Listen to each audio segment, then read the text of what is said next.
ఆయన రాష్ట్ర మంత్రి కుమారుడు ప్రస్తుతం ఎంపీగా కూడా ఉన్నారు. రాబోయే ఎన్నికల్లో అసెంబ్లీకి పోటీ చేయాలని ఆశపడుతున్నారట. ఎమ్మెల్యే కావడానికి ఏకంగా తన పెద్దనాన్న సీటుపైనే కన్నేశాడట ఆ నాయకుడు. ఎవరేమనుకున్నా ఏదేమైనా రాబోయే ఎన్నికల్లో పెద్దనాన్న ఇలాకా నుంచే బరిలోకి దిగాలని ఆ ఎంపీ గారు ఉవ్విళ్లూరుతున్నారట. తన తండ్రి ఇమేజ్, తాత రాజకీయ వారసత్వం వర్కౌట్ అవుతుందని లెక్కలు వేసుకుంటూ గ్రౌండ్ వర్క్ స్టార్ట్ చేశారట. తన ఫ్యామిలీ ఫాలోవర్స్ ని కూడా కలుస్తున్నారట. ఇంతకు ఎవరా ఎంపీ? ఆయన కన్నేసిన ఆ నియోజకవర్గం ఏంటి?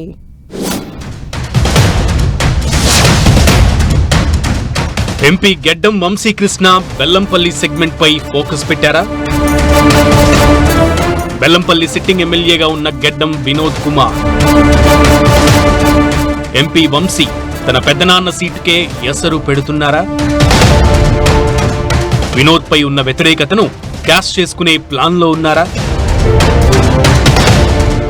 బెల్లంపల్లి నుంచి తన కూతురును పోటీ చేయించే ఆలోచనలో ఎమ్మెల్యే వినోద్. కాకా వెంకటస్వామి వారసుల మధ్య అప్పుడే టికెట్ రేస్ నడుస్తుందన్న గాసిప్స్ పొలిటికల్ ఇంట్రెస్టింగ్ గా మారాయి. కాకా ఫ్యామిలీ నుంచి ఆల్రెడీ 3 నేతలు పాలిటిక్స్ లో 3 కీలక పదవుల్లో ఉన్నారు. వివేక్ వెంకటస్వామి చెన్నూరు ఎమ్మెల్యేగా, మంత్రిగా ఉన్నారు. వివేక్ తనయుడు వంశీకృష్ణ పెద్దపల్లి ఎంపీ, వివేక్ సోదరుడు వినోద్ బెల్లంపల్లి ఎమ్మెల్యే. 3 కాంగ్రెస్ పార్టీ ప్రజాప్రతినిధులుగానే ఉన్నారు. అయితే రాబోయే ఎన్నికల కోసం ఇప్పటి నుంచే ఈక్వేషన్స్ ను మార్చే ప్రయత్నాలు మొదలుపెట్టారట వివేక్, అతని తనయుడు వంశీ. గత ఎన్నికల్లో ఎంపీగా పోటీ చేసి పెద్దపల్లి పార్లమెంట్ మెంబర్గా గెలిచిన మంత్రి వివేక్ కుమారుడు గెడ్డం వంశీకృష్ణ వచ్చేసారి అసెంబ్లీలో అడుగు పెట్టాలని ఆశపడుతున్నారట.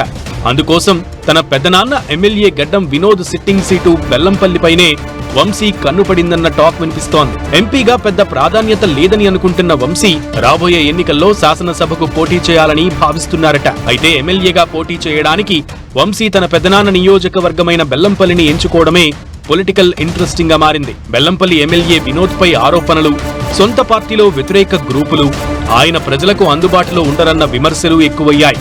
బెల్లంపల్లిలో కొంతమంది సొంత పార్టీ నేతలే ఆయనపై నెగిటివ్ ప్రచారం మొదలుపెట్టారట. రాబోయే ఎన్నికల్లో తమకే టికెట్ వస్తుందని కూడా చెప్పుకుంటున్నారట. ఆ దిశగా కొందరు స్థానిక నేతలు ప్రయత్నాలు కూడా స్టార్ట్ చేశారట. అయితే రాబోయే ఎన్నికల్లో బెల్లంపల్లి నుంచి తన కూతురు వర్షాను బరిలోకి దించే యోచనలో వినోద్ ఉన్నట్లు తెలుస్తోంది.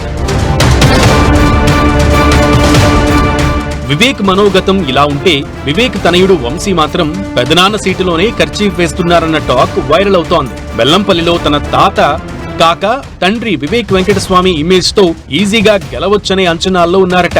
ఇప్పటికే అక్కడున్న క్యాడర్ తో టచ్ లో ఉంటూ సమయం సందర్భం వచ్చినప్పుడల్లా తన మనసులో మాటను తన అనుచరులు కాకా అభిమానుల చెవిలో వేస్తున్నారట. అన్నీ అనుకూలిస్తే బెల్లంపల్లి నుంచి తాను ఈజీగా ఎమ్మెల్యే అవ్వొచ్చని ఎంపీ గారు ఉవ్విళ్లూరుతున్నారట. పక్కనే ఉన్న చెన్నూరు తన తండ్రి నియోజకవర్గం. ఇటు బెల్లంపల్లి కలిసి వస్తే మంచిర్యాల జిల్లాని శాసించొచ్చనే లెక్కలు వేసుకుంటున్నారట. మంచిర్యాల నియోజకవర్గం తమ ప్రత్యర్థి ప్రేమ్ సాగర్ రావు చేతిలో ఉండటంతో పక్కన ఉన్న బెల్లంపల్లి, చెన్నూరు తమ ఆధిపత్యంలో ఉంటే జిల్లాపై పట్టు పెంచుకోవచ్చనే భావనలో ఉన్నారట మంత్రి వివేక్, ఆయన తనయుడు వంశీ. అయితే ఇప్పుడు కూడా బెల్లంపల్లి సీటు తమ కుటుంబ సభ్యులదే అయినప్పటికీ ఎమ్మెల్యే వినోద్ అంటిముట్టనట్లు ఉండటాన్ని వివేక్ కుటుంబం సహించలేకపోతుందట. మంత్రి పదవి విషయంలో వినోద్, వివేక్ మధ్య కాస్త గ్యాప్ ఏర్పడిందట. మంచిర్యాల ఎమ్మెల్యే ప్రేమ్ సాగర్ రావు తన తమ్ముడు వివేక్ ను నియోజకవర్గానికి రానివ్వకుండా అడ్డుకుంటున్నా వినోద్ స్పందించకపోవడం వివేక్ కుటుంబానికి ఆగ్రహానికి గురిచేస్తుందట. ఇటీవల బెల్లంపల్లి నియోజకవర్గంలో జరిగిన మంత్రి వివేక్ కార్యక్రమాల్లో కూడా ఎమ్మెల్యే వినోద్ ఎడముఖం పెడముఖంలా ఉండటం వారి మధ్య గ్యాప్ ఉందన్న ప్రచారానికి బలం చేకూరుస్తుందని అంటున్నారు హస్తం కార్యకర్తలు. పెదనాన్న వినోద్ మైనస్ పాయింట్లను పసిగట్టిన ఎంపీ వంశీకృష్ణ ఏదేమైనా వచ్చే ఎన్నికల్లో బెల్లంపల్లి నుంచి బరిలోకి దిగాలని ప్లాన్ చేసుకుంటున్నారట. తనకు తండ్రి వివేక్, తాత వెంకటస్వామి అభిమానుల అండ ఉంటుందనే ధీమాలో ఉన్నారట పెద్దపల్లి ఎంపీ. తన కూతురు వర్షాను నెక్స్ట్ ఎన్నికల్లో బరిలోకి దించుతాననే వినోద్ భావిస్తుంటే మధ్యలో తమ్ముడి కొడుకు దూరడం వినోద్ కంటి మీద పునుపు లేకుండా చేస్తుందట. టికెట్ వస్తే సరే, లేదంటే 2018లో తాను పోటీ చేసి ఓడిపోయిన బీఎస్పీ పార్టీ నుంచైనా సరే కూతురును బరిలోకి దించుతానంటూ వినోద్ తన సన్నిహితులకు చెప్పుకొస్తున్నారట. అయితే వినోద్ పై సొంత పార్టీలో నెగిటివ్ ప్రచారం మొదలు కావటం వెనుక ఎంపీ వంశీ ప్రమేయం లేకపోలేదంటున్నారు బెల్లంపల్లి కాంగ్రెస్ శ్రేణులు. కూతురును బరిలోకి దించాలనుకుంటున్న వినోద్ ఆశలు నెరవేరుతాయో, ఎమ్మెల్యేగా అసెంబ్లీలో అడుగు పెట్టాలనుకుంటున్న ఎంపీ డ్రీమ్స్ నెరవేరుతాయో వేచి చూడాలి మరి.